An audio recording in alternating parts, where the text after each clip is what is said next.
É pra você brincar com o Aqui, seu ó, nenê, aqui, Luísa. Traz aqui, ó, nenê. Traz o nenê aqui. Traz o nenê. Põe o nenê pra dormir, ele tá com sono. Dá o Né? nenê aqui pra vó enrolar pra você. Pode entrar.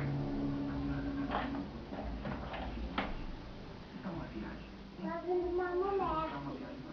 Tá vindo uma mulher. Põe aqui o nenê, ó. Tá vindo uma coisa.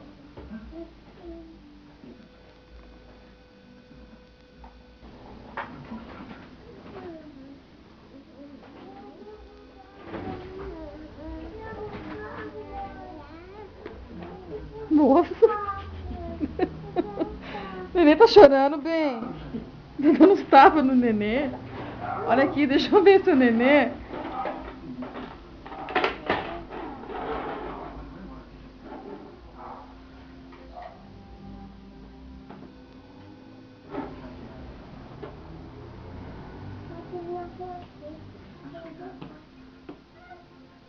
Bonitinho, bem. Dormiu, bem? Põe o nenê pra dormir aqui, Nossa, ó. mas você vai sufocar Põe ele. nenê Você aqui, tampou ó. a cabeça dele.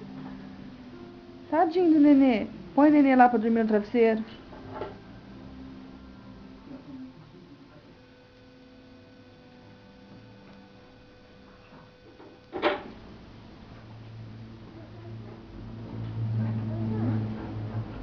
E agora? Mas o nenê não tá com frio? Aqui outro nenê, vem. O que foi? Traz aqui que a avó arruma. Põe dois nenê.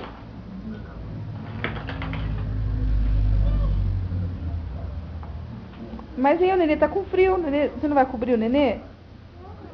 Cobrir ele, tá com frio, bem. Mas a casa tá quebrada. Tá sem a porta. Cobre o nenê. Eu acho que Pega um paninho pra você cobrir os nenê. Quebrou um negócio. Isso, põe lá os nenê agora. Tira o paninho pra você cobrir os nenê. Pode até jogar fora, porque já era. Ah, bem, nenê dormiu de bruço? Já é.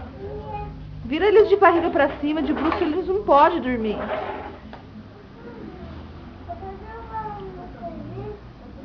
Isso, agora põe outro nenê lá e depois você cobre eles.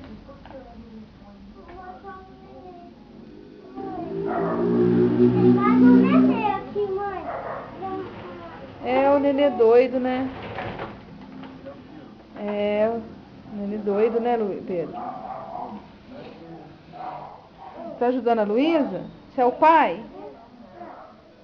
Põe nenê pra você arrumar.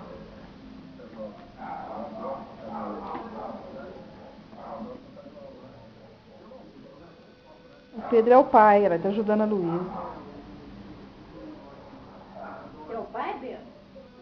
Sim.